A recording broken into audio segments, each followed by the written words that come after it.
Now, unfortunately, the downside of the ONE X compared to other 360 cameras like the GoPro Max is that it's 1, 2, 3, let's go.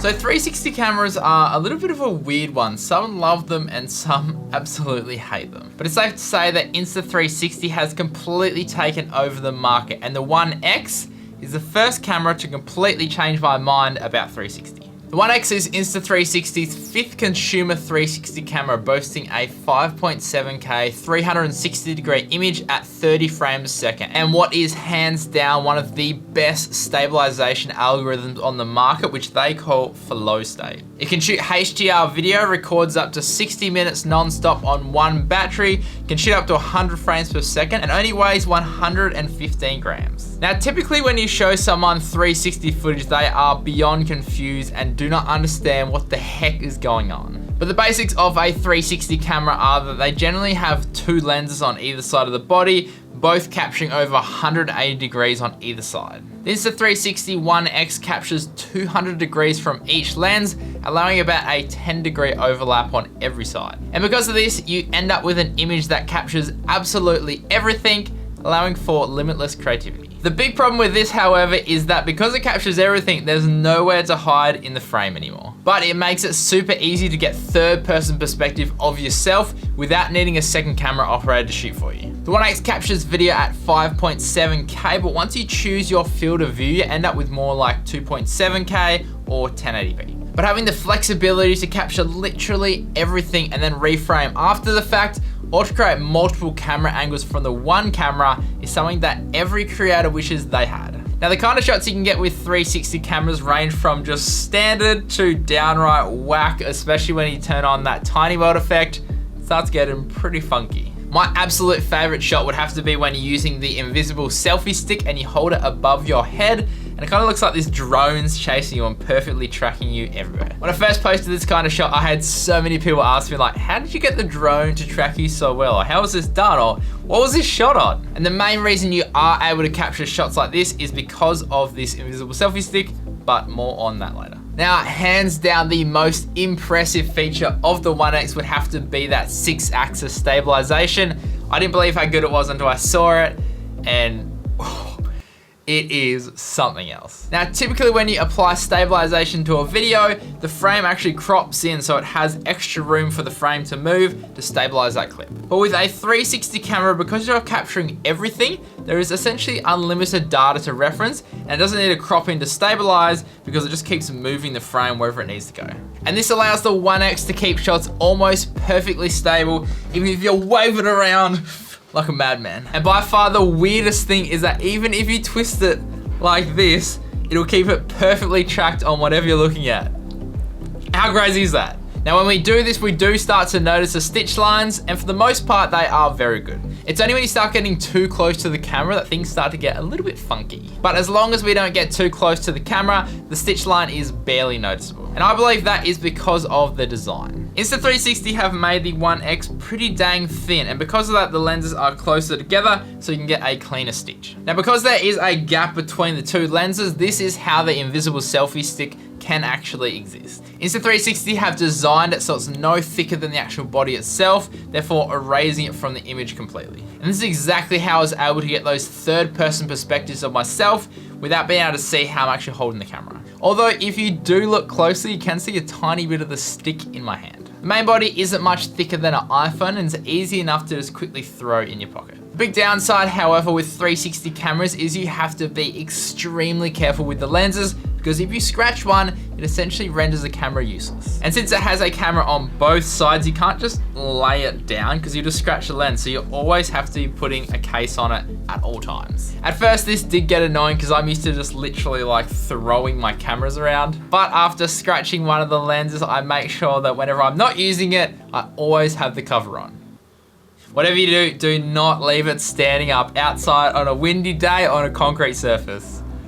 Oh, bad times. Insta360 do, however, make this little attachment that just clips over the lens, which is pretty neat, but otherwise it does come with this little soft pouch, which is more than enough. Now, the HDR video does a really good job of retaining highlights, and it still allows you to shoot at that full 5.7K at 30 frames a second.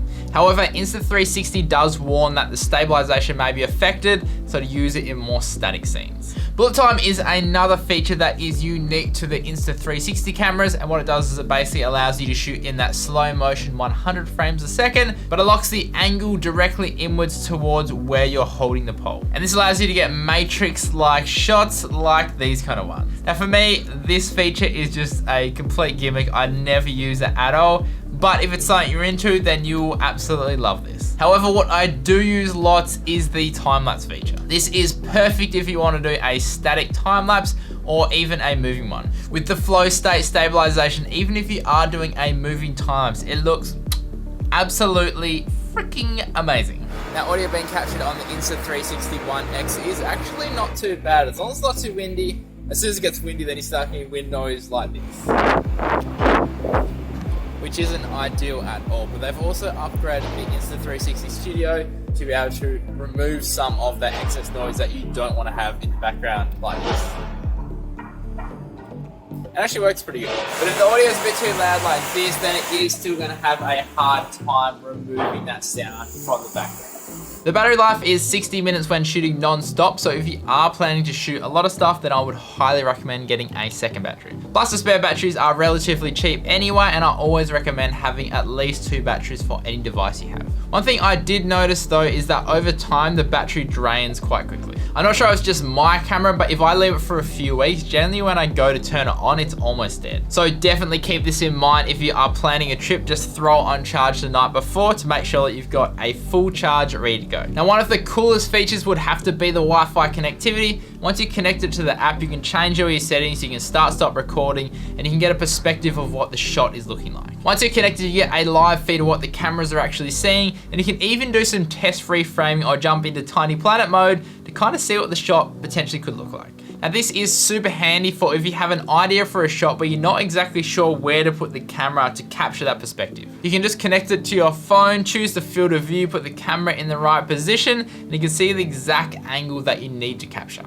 And finally, the slow motion or 100 frames a second. Now in this mode, you will see a drop in quality because we're dropping from a 5.7K frame to a 3K frame, but I was actually still surprised by how good the shots were actually turning out. My recommendation for doing slow-mo would be to choose a wider field of view so you're using more of the data that's being captured. Also, if you are doing 3D real estate interior scans, the ONE X is compatible with the Matterport app, so you can do 3D scans of building interiors, and it is a lot cheaper than the Matterport cameras. Now, unfortunately, the downside of the ONE X compared to other 360 cameras like the GoPro Max is that it's not waterproof. However, you can get an underwater housing for the ONE X, and the stitch line looks actually pretty good from the footage I've seen. Now, Insta360 recently released the ONE R, which is a modular 360 camera, so it can be used as an action camera or a 360 camera, and this is absolutely next level, and it's only slightly more expensive than the ONE X. I personally haven't tested the ONE R, but I am keen to put it head to head with the ONE X